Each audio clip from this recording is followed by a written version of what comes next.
اعوذ باللہ من الشیطان الرجیم بسم اللہ الرحمن الرحیم الحمد للہ رب العالمین والصلاة والسلام علی مولانا ابی القاسم محمد وآلہ الطیبین الطاہرین المعصومین۔ دوستو، آپ کی خدمت میں ہم نے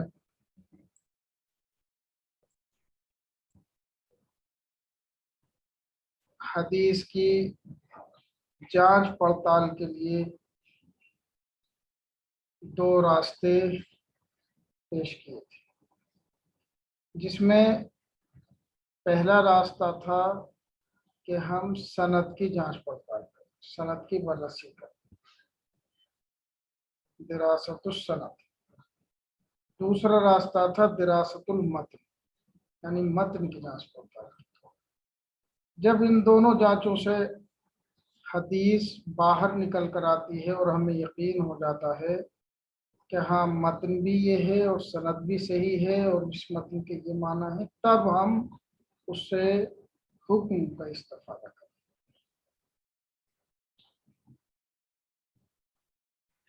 جب ہم حدیث کی سند کی گفتگو کرتے ہیں تو اس کا مطلب یہ ہے کہ قرآن کی سند پہ ہمیں گفتگو کی ضرورت نہیں، کیونکہ وہ مشکوک نہیں ہے۔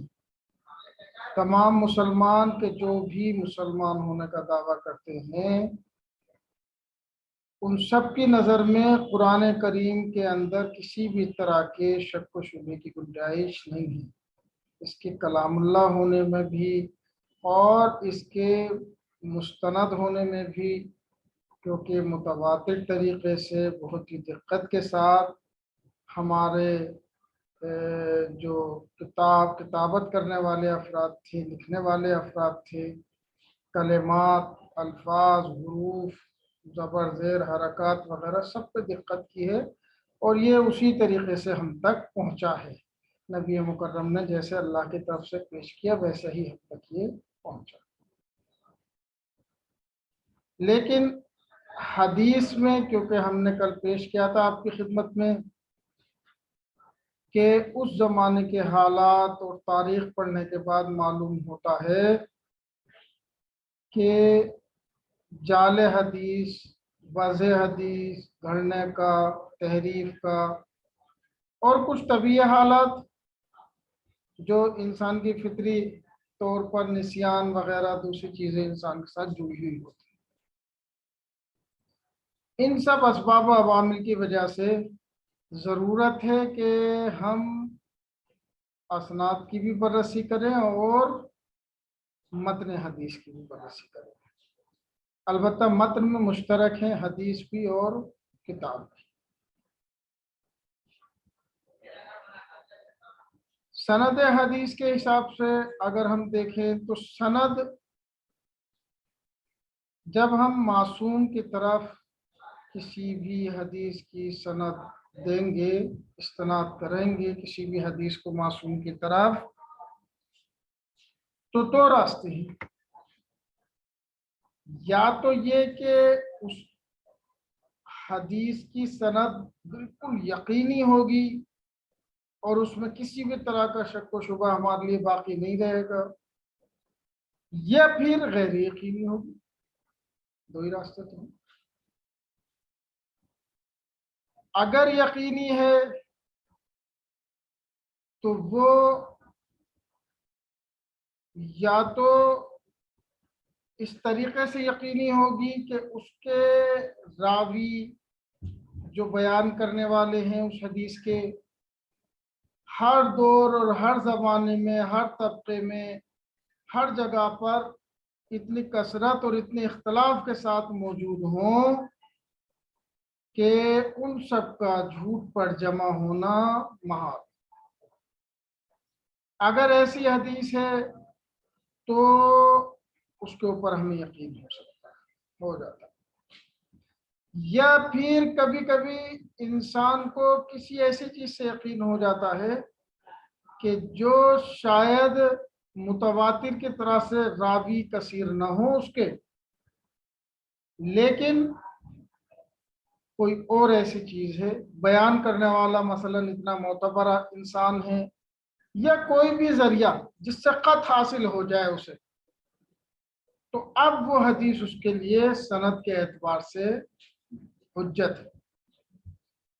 کیونکہ حجیت ایک ایسی چیز ہے کہ قطعیت ایسی چیز ہے کہ جس سے پروردگار بھی نہیں روک سکتا. کیونکہ اگر قط حجت نہیں رہے گا تو پھر تمام چیزیں مشکوک ہوتی چلی جائیں. تو اسی ذیل میں صاحب کتاب نے تقسیم کیا ہے اسناد کو دو قسموں کی طرف، مخطوص صدور اور غیر مخطوص. مخطوص صدور یعنی جس کا امام سے، معصوم سے، نبی سے صادر ہونے کا یقین ہو جائے کہ ہاں واقعاً امام سے یا معصوم سے یا نبی سے یہ صادر ہو.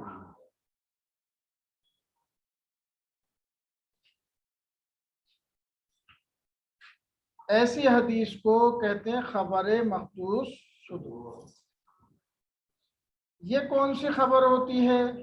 یہ خبر یا تو متواتر ہوگی یا ایسی خبر واحد ہوگی کہ جو متواتر کے حد تک تو نہیں پہنچی ہوئی. کس اعتبار سے؟ راویوں کی تعداد کے اعتبار سے. لیکن قط کے اعتبار سے کنفرم وہ ایسی ہے کہ اس کی حجیت میں شائبہ نہیں کیا جا سکتا، یقین آور. یہ چیز ایک شہید صدر نے بہت اچھے انداز میں حلقے میں پیش کی ہے. بحث قط اگر آپ حضرات کا ذہن آمادہ ہو تو میں اس بحث کو مختصر طریقے سے یہاں چھیڑوں ورنہ آگے. قط یا یقین ایک ایسی چیز ہے کہ انسان کو ایک تو ایسا ہے کہ حالات ایسے بن جائیں کہ کوئی بھی انسان ان حالات میں یقین کر دے، اس کے لیے شک و شبہ کی گنجائش باقی. جیسے متواتر ہوتا ہے نا، متواتر اتنی کثرت سے راوی بیان کرتے ہیں، اتنی الگ الگ جگہ کے بیان کرتے ہیں، الگ الگ زمانوں میں، ہر دور اور ہر زمانے میں اتنے لوگ بیان کرتے ہیں کہ اب وہ جو شک کی پرسنٹیج ہوتی ہے وہ minus minus minus minus zero تک پہنچ جاتی ہے. جو جھوٹ کا احتمال ہوتا ہے وہ زیرو تک پہنچ جاتا ہے، لہذا یقین میں مبتلا ہو جاتا ہے. لیکن کبھی کبھی ایسا ہوتا ہے کہ یقین ایسے راستے سے انسان کو حاصل ہوتا ہے کہ جو اس سے مخصوص ہوتا ہے بس راستہ.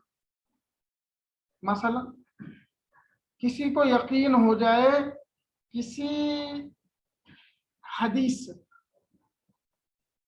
کہ یہ چیز واجب ہے، لیکن باقی افراد جو ہیں انہیں استحباب کا مثلا یقین ہو یا وجوب پہ یقین نہ ہو، مثلا مثال کو. تو اب یہ جو یقین ہے، یہ جو قط ہے انسان کا، اس کے اوپر اسے عمل کرنا ضروری ہے. یہ اہم بحث ہے، مختصر صرف اشارہ کر رہا ہوں اس کی طرف. دیکھو یہیں سے پتہ چلتا ہے کہ ہمارے فقہا کے فتاوی میں فرق کیوں ہے. اگر کسی کو یقین حاصل ہو گیا تو اس کے اوپر ضروری ہے کہ اپنے یقین پر عمل کرے کسی بھی چیز میں، کیونکہ قط حجت ہے. آپ کہیں گے ایسا قط حجت کوئی ہے کہ جو اس جگہ سے حاصل ہو کہ جو غیر یقینی ہو. مثلا مثال کے طور پہ ایک شخص کو یقین حاصل ہو جائے ایک چڑیا اڑ رہی ہے اور اس کی بیٹ ہاتھ پہ گر گئی، اسے جو ہے یقین ہو جائے گا میں تو نجس ہو گیا. آپ کہیں گے بھائی یہ تو حلال ہے چڑیا یہ والی، اور اس کے جو پیشاب پاخانہ وہ بھی پاک ہے. آپ کو کہ مجھے تو یہ فلاں کو ہو گیا تو اب اس کے حساب سے وہ عمل کرے. آپ کہیں گے کہ نہیں اس کا قط جو ہے وہ حجت نہیں، وہ راستہ آپ اس راستے کو ہدایت کر سکے کہ جس راستے سے تجھے قط حاصل ہوا ہے وہ راستہ غلط. لیکن خود قط وہ حجت ہے کل خط. اب وہ اس کے اوپر عمل کرے گا. آپ خط کی حجیت کو ختم نہیں کر سکتے کبھی. اس راستے کی طرف اس کی رہنمائی کر کے اس میں شک اگر آپ میں ڈال دیا کہ دیکھو جہاں سے تمہیں یقین ہوا ہے وہ راستہ غلط تھا، لہذا اب شک میں مبتلا ہو جائے. اب جب شک میں مبتلا ہو گیا اب کہا جائے گا بھائی تیری بات یہ حجت نہیں ہے کیونکہ خط ختم ہو گیا. پروردگار بھی اس قص سے نہیں روک سکتا. شہید صدر رحمت اللہ علیہ کا جملہ ہے. کیوں؟ کیونکہ اگر وہ کہے کہ خط حجت نہیں ہے تو پھر تو سب کچھ پوری عمارت اصول دین کی ڈھیر ہو جائے گی، کیونکہ ساری عمارت خط کے اوپر. آگے بات سمجھ میں. لہذا خط کو تو حجت ماننا ہی پڑے گا ورنہ سب کچھ ڈھیر ہو جائے. کہا کہ خط مثلا کہا جائے خط حجت نہیں ہے. کہ کیوں حجت نہیں ہے؟ کہا ہم کہہ رہے ہیں. کہا یہ کیسے پتہ چلے گا تم ہی کہہ رہے ہو؟ کہ یقین نہیں ہے تمہیں؟ تو وہ تو حجت ہے ہی نہیں، وہ تو حجت ہے ہی نہیں. آ رہی بات سمجھ میں. تو پھر تو سب کچھ ختم ہو جائے گا. لہذا خط اپنی جگہ حجت.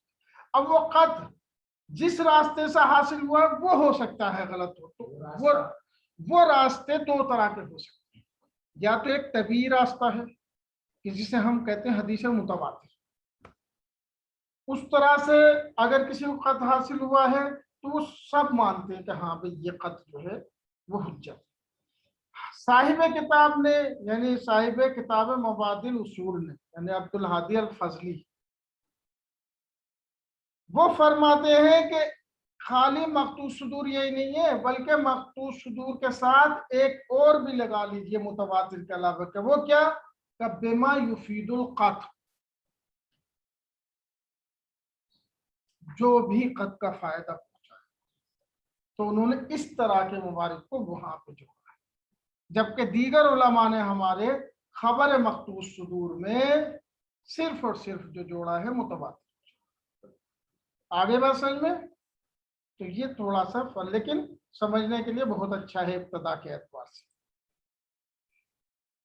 تو تطبیق کرتے ہیں اس کی، پھر آگے بڑھتے ہیں اگلی بحث. بسم اللہ الرحمن الرحیم. تقسم الاحادیث على ضوء طرق اسنادها. کہہ رہے ہیں کہ تقسیم ہوتی ہے احادیث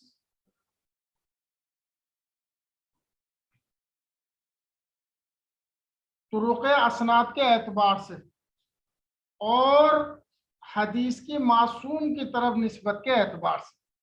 تقسیم ہوتی ہے الی قسمین، دو قسموں کی طرف.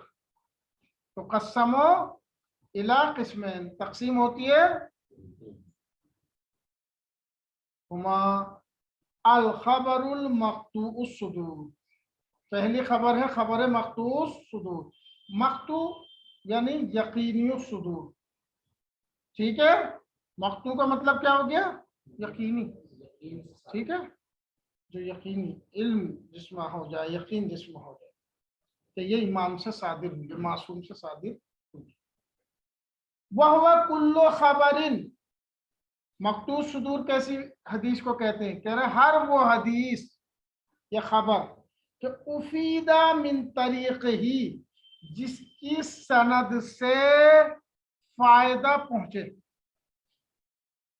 طریق یعنی طریق سند، سند کا جو طریقہ ہے، جو راستہ ہے، اس سے یقین حاصل ہو بصدور ہی عن المعصوم، کہ یہ صادر ہوئی ہے معصوم سے.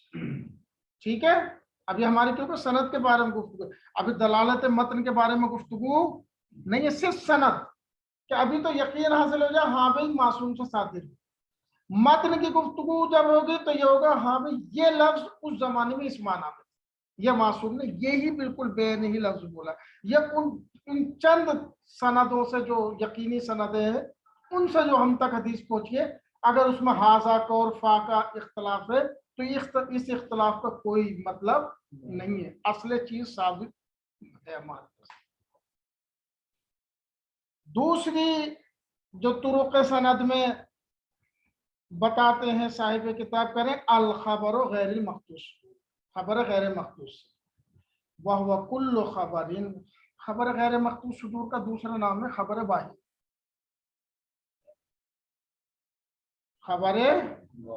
خبر مخصوص صدور کے مقابلے میں خبر واحد ہے، ہمیشہ یاد رکھیے. کہہ رہے الخبر غیر المقطوع الصدور، دوسری ہے خبر غیر مخصوص.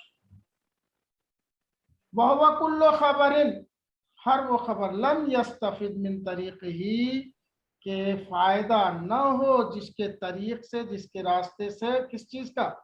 القطع بصدورہ عن المعصوم، قط کا فائدہ نہ ہو، کس چیز کا قط کا؟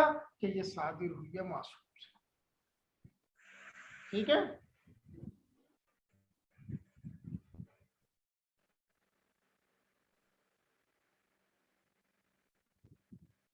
مولانا حسین عباس میوٹ کریں اپنا آپ کو.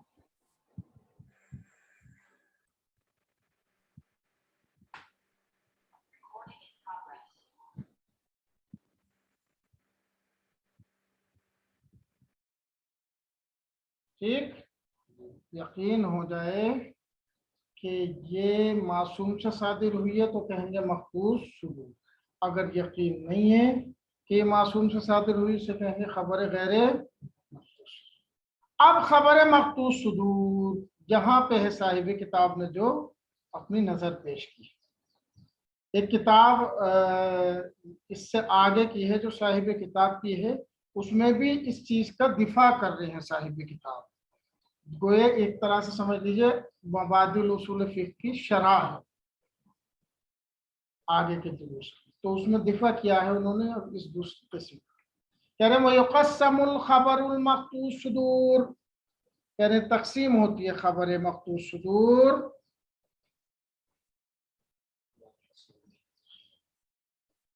الی قسمین، دو قسموں کی طرف. ہما الخبر المتواتر، ان میں سے پہلی کیا ہے؟ خبر وہو ما یرویہ فی کل جیل منذ عصر المعصوم الصادر عنہ حتی عصر الامر. ایسی خبر ہے کہ جسے روایت کریں ہر زمانے میں عصر معصوم سے لے کر کہ جب سے وہ صادر ہوئی تھی، عصر معصوم میں ہی تو صادر ہوئی تھی نا، جب سے لے حتی عصر العمل، ہمارے عمل کرنے کے زمانے تک، والرجوع الیہ، اور ہمارے اس حدیث کی طرف رجوع کرنے کے زمانے تک. کس لیے رجوع کیا جائے گا؟ لاستفادۃ الحکم منہ، تاکہ اس سے حکم کا استفادہ کیا جا سکے، اس چیز کے لیے رجوع کرنے کے زمانے تک. اب یہاں پہ آ رہا ہے یروی ہے مجموعاتن، فاعل یہاں پہ آیا ہے کہ اسے روایت کریں مجموعات من المسلمین، مسلمانوں کا ایک گروہ، کہ یستحیل، ایسا گروہ ہو یہ کہ یستحیل اتفاقہم، کہ محال ہو ان کا متفق ہونا علی وضعہ، اس کے گھڑنے پر، او علی الکذب، یا جھوٹ پر جمع ہونا ان کا محال، ابل اشتباہ، یا غلطی کے اوپر جمع ہونا ان کا محال ہو. کس چیز میں؟ فی نسبتہ للمعصوم، اس حدیث کی معصوم کی طرف نسبت دینے. یعنی کیا؟ یعنی نہ تو وہ گھڑ سکتے، مثلا مثال کے طور پر یہ ایسا سمجھو، مدرسے باب العلم ہم لوگ کہیں کہ مثلا کورونا کی تیسری لہر آنے والی، ٹھیک ہے، تو ایک یہ شک ہوگا کہ وہ طالب علم جو 2 سال گھر پہ آرام کر کے آیا ہے اور اسے کوئی غم نہیں ہے کہ 2 سال میرے برباد ہو گئے، ٹھیک ہے، تو وہ پھر سے یہ چاہتا ہے کہ پھر سے چھٹی ہو جائے، ٹھیک ہے نا، لہذا اس نے پورے مدرسے میں پھیلا دیا. شک ہوگا نہ ہوگا؟ ہمارے ساتھ ساتھ دوسرے مدارس کے بچے بھی کہنے لگے نوگاما. تو اگر مثلا باب العلم میں سننے کے بعد ہمیں یہ تھا کہ 5% سچ ہو سکتا ہے، 95% جھوٹ ہے یہ بات. دوسری جگہ سن کے یہ ہوا کہ 90% جھوٹ ہے یہ بات، 10% سچ بھی ہو سکتا. سمجھنا. پھر اس کے بعد امروہہ کے مدرسے بھی ہمارے ساتھ جڑ گئے اسی نظر میں، مراد آباد کے بھی جڑ گئے، دلی تک اور ادھر ادھر، اور پھر میڈیا والے بھی دینے لگے. اور پھر جو ہمارا سواستھ منتری ہے، وزیر صحت، وہ بھی کہنے لگے ہاں بھائی جو ہے تیسری لہر آنے والی. ٹھیک ہے. اور انڈیا میں جو بڑے بڑے ادارے ہیں جو ریسرچ کرتے ہیں صحت عامہ کے اوپر، وہ بھی تائید کرنے لگے ہاں بھائی تیسری لہر آنے والی. اب یہ جو ادھر پہلے 90% تشک، یا مثلا وہ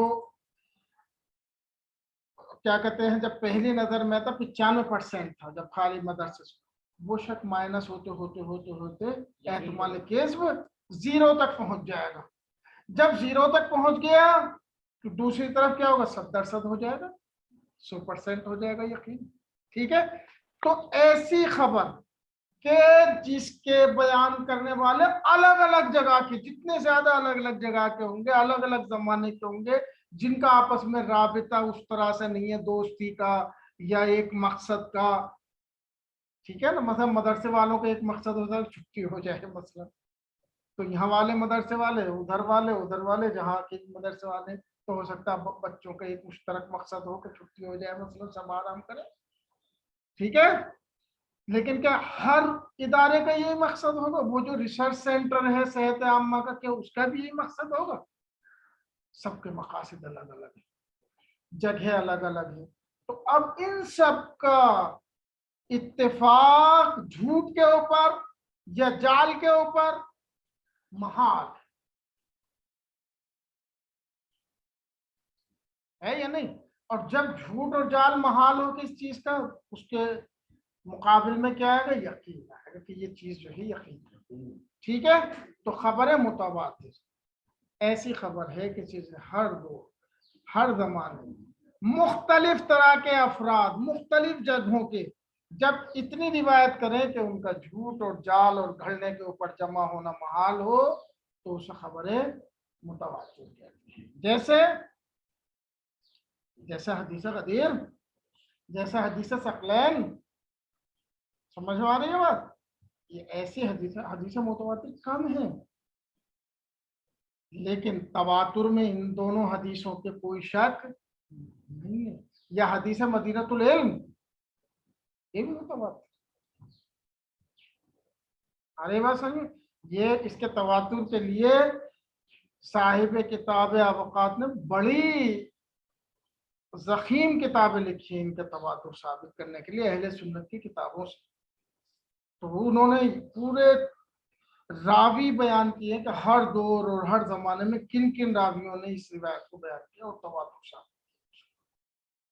اسی کتاب سے استفادہ کرتے ہوئے آیت اللہ امینی نے الغدیر کتاب لکھی ہے، جس میں حدیث غدیر کی سند اس زمانے میں لکھی ہے اور تواتر ثابت کیا ہے. ابقات الانوار. ابقات الانوار کس کی لکھی ہوئی تھی کتاب؟ ہندوستان میں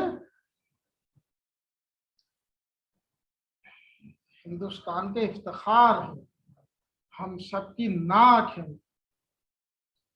ہم جب فخر سے سر اٹھا کے کہہ سکتے ہیں کہ ایسی کتاب لکھی. ابقات الانوار کے بارے میں معلوم ہے امام خمینی نے فرمایا تھا، میں نے خود پڑھا ہے اس کتاب کے مقدمے میں جو بعد میں شائع ہوئی، کہ جس کے پاس بھی یہ کتاب ہو اور وہ اسے چھپوانے کی صلاحیت رکھتا ہو، اس کے اوپر واجب ہے کہ اس کتاب کو چھپوائے، کیونکہ اس کتاب کے ایڈیشن بازار میں موجود نہیں ہے. کمپلیٹ کتاب ابھی تک میدان میں نہیں آئی ہے. صاحب کتاب نے، مؤلف نے کتنی زحمتیں کر کے یہ کتاب لکھی اور وہ پرنٹ ہو کے نہ آ پائے. بڑے افسوس کی بات ہے. ایسی کتاب ہے. ایک واقعہ سناتا ہوں کیونکہ آ گئی ہے بات بیچ میں. تو آپ لوگوں کو سنائے دیتا ہوں کہ کتنی زحمتیں کری ہیں.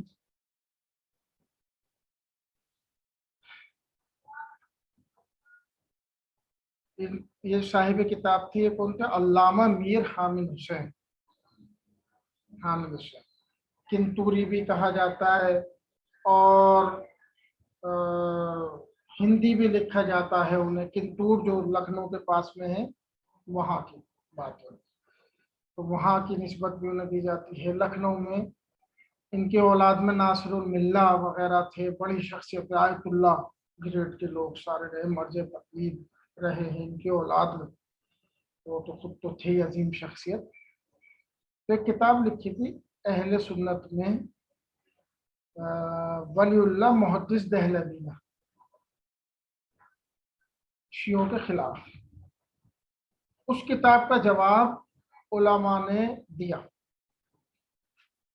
لیکن مؤلف نے اس کتاب کے جواب کو اس طریقے سے پیش کرنے کی کوشش کی کہ اب گویا قیامت تک ان چیزوں پہ اگر کوئی اعتراض کرے گا تو ایسا ہے کہ آنکھیں بند کر کے وہ حقیقت کو نہ دیکھے، جو شیعوں کی دلیل کتاب تھی جو شیعوں کے خلاف لکھی گئی، تحفہ اثنا عشریہ. صاحب کتاب نے اس کا جواب لکھنا شروع کیا، اور مختلف اہل سنت کے کتاب خانوں سے، شیعہ کتاب خانوں سے، کیونکہ اسناد جمع کرنی تھی احادیث کی. ہر حدیث پہ ایک ایک جلد ہے. اگر حدیث ثقلین کی خالی جلد دیکھیں گے کتنی موٹی جلد ہے، ہماری لائبریری میں موجود. اوقات الانوار ہماری لائبریری میں تقریباً 20 جلدیں موجود ہیں، اور ہیں تقریباً 100 سے کچھ اوپر جلدیں جو لکھی تھی صاحب کتاب. ہر آیت پہ ایک جلد، ہر حدیث پہ ایک جلد. ٹھیک ہے، آپ سوچئے کہ ایک حدیث کو اوپر ایک جلد لکھنا اور اسناد اس کی جمع کرنا کتنا بڑا کارنامہ ہے. تو ایک مصر میں کتاب خانہ تھا، انہیں پتہ چلا کہ ایک کتاب ہے مصر کے کتاب خانے میں. مصر الازہر یونیورسٹی یہ شیعوں کی قائم کردہ تھی. یہ تو آپ جانتی ہیں دنیا کی سب سے پہلی یونیورسٹی شیعوں نے قائم کی تھی، جامعۃ الازہر کے نام سے. جامعہ یعنی یونیورسٹی، ٹھیک ہے. فاطمیون کی جب حکومت تھی مصر میں تو وہ شیعہ تھے، شیعوں نے سب سے پہلی یونیورسٹی قائم کی. تو وہاں پہ کیونکہ علم کا دور دورہ تھا، وسائل فراہم تھے، تو وہاں کافی کتابیں تھی. جیسے ہمارے یہاں پہ نجف اور بغداد میں ایک زمانے میں وہ تھی، مگر نجف اور بغداد کے حوزے جو ظالم بادشاہ اور جاہل بادشاہ تھے ان کے حملوں کی وجہ سے اجڑتے چلے. لیکن مصر میں ایسا نہیں ہوا، مصر میں علم فروغ پاتا رہا. اور انہیں پتہ چلا کہ وہاں پہ وہ کتاب موجود ہے، لہذا آغا نے خط لکھا اس کتاب خانے کے ذمہ دار کہ مجھے فلاں فلاں کتاب کے ایک نسخہ چاہیے. نسخہ پہلے کیسا ہوتا تھا؟ اس کتاب کو لکھوا کے بھیجتے تھے، فوٹو کاپی مشین ہے تو اس طرح سے تھی، لکھواتے تھے، کسی سے بھی لکھوا دیا اور صفحہ نمبر وغیرہ اسی حساب سے مرتب ہو جاتا تھا، اور وہ اگلی کتاب میں اس کا حوالہ دیا. لیکن وہ جو شخص تھا وہ متعصب تھا، اس نے کوئی جواب نہیں دیا. پھر خط لکھا، کوئی جواب نہیں آیا. انہیں لگا کہ بھائی وہ بہت اہم کتاب ہے اور میری کتابوں میں اس سند کو ذکر کرنا یا اس چیز کو ذکر کرنا بہت ضروری ہے. لہذا انہوں نے سفر کیا، وہاں سفر کیا تو اس کتاب خانے کے والے کے پاس پہنچے، کہا کہ بھائی میں یہیں پہ صفائی ستھرائی کی. وہ تو پہچانا نہیں کون ہے کیا ہے، جب میں اس لائبریری کی صفائی ستھرائی کرنا چاہتا ہوں. تو اس نے کچھ دن جو ہے کہا کہ ہاں چلو دن میں کر لیا. دن میں جب تک وہ رہتا تھا اپنا سامنے کر، کیونکہ ایک ساتھ بھروسہ کیسے کیا جائے کسی، تو دن میں صفائی ستھرائی کرتے. اور اس کے بعد اپنے باہر آ جاتے تھے. بالکل اس کا بھروسہ جب اس کا بڑھ گیا تو اس نے پوچھا کہاں رہتے ہو تم؟ کہا میں تو کہیں بھی سو جاتا ہوں, کوئی ایسی مخصوص جگہ نہیں. کہا تو کتاب خانے میں ہی رہا ہو. اس نے سوچا تھا 24 گھنٹے کا فری کا نوکر ملتا ہے, بہت اچھی بات ہے, ایسا شریف آدمی نیک آدمی کہاں ملا. وہ کتاب خانے میں سونے لگے. تو دن بھر کام کیا کرتے تو رات میں اس کتاب کی تلاش میں وہ کتاب مل گئی اور اس کی نسخے برداری رات میں پوری رات نسخے برداری کرتے اور دن بھر کام کرتے. آپ سوچئے کہ کس وقت سوتے ہیں. اور جب نسخہ برداری کمپلیٹ ہو گئی تو اس کے بعد وہاں سے وہ چل دیے انڈیا کے لیے. انڈیا پہنچ کے اب ایک خط لکھا کہ میں فلاں فلاں تھا, تمہارے اس میں لائبریری میں رہا ہوں اور میں تمہاری بغیر اجازت کے اس کتاب کی نسخے برداری کر رہا ہوں. اگر اجازت دیں تو میں اس کتاب سے استفادہ کر کے اپنی کتاب میں استفادہ حوالہ دوں اس کتاب, اور اگر آپ اجازت نہیں دیں گے میں بالکل اس کا حوالہ نہیں. یہ تھا تقویٰ میرا ہم صاحب. اتنی محنت کر کے بھی تب بھی یہ جانا کہ اس کی بھی اختیار ہے, اس کی بات ضرور اس میں ماننی چاہیے. یہ تقویٰ تھا. تو وہ بہت تعجب ہوا اسے, اور اس نے بہت خوش ہو کے جو ہے کہا کہ بالکل آپ کو اختیار ہے, اور میں تو معذرت خواہ ہوں کہ میں پہچانا نہیں آپ کو, اور جس کی ایسی لگن ہو تو واقعا پتہ چلتا ہے کہ وہ حق کے راستے.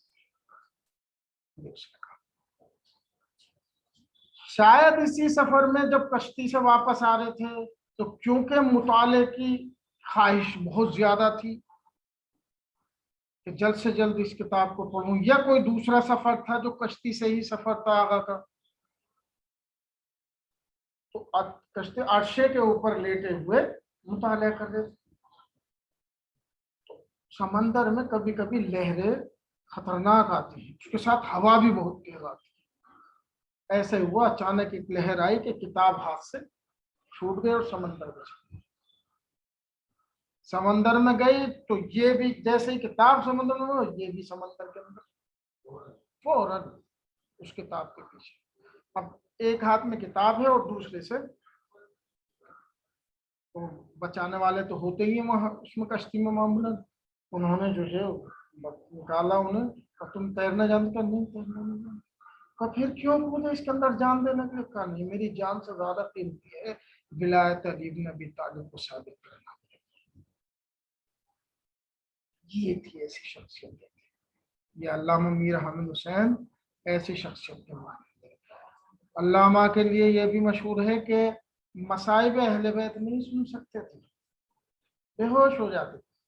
جب ذاکر وہاں پہ مصائب پڑھنا شروع کرتا تھا تو جیسے ہی مصائب شروع ہوتے تھے تو بس سینے پہ ہاتھ مارو بے ہوش ہو جاتے, تو مجلس سے دور رکھا جاتا کیونکہ حالت بہت زیادہ بگڑ جاتی تھی. ایسے ہی آخر عمر جب آئی تو مطالعے کا شوق تھا, جسم نے کام کرنا چھوڑ دیا, لیکن لیٹے لیٹے مطالعہ کیا کرتے تھے تو سینے پہ ٹھیٹ پڑ گئی تھی. کتابیں رکھنے تکیہ رکھا ایسے کتاب رکھے. یہ ہے ہمارے علماء کہ جنہوں نے اتنی محنتوں کے بعد اس مذہب کو ہم تک پہنچایا اور اتنا یقینی اور مستقل کیا.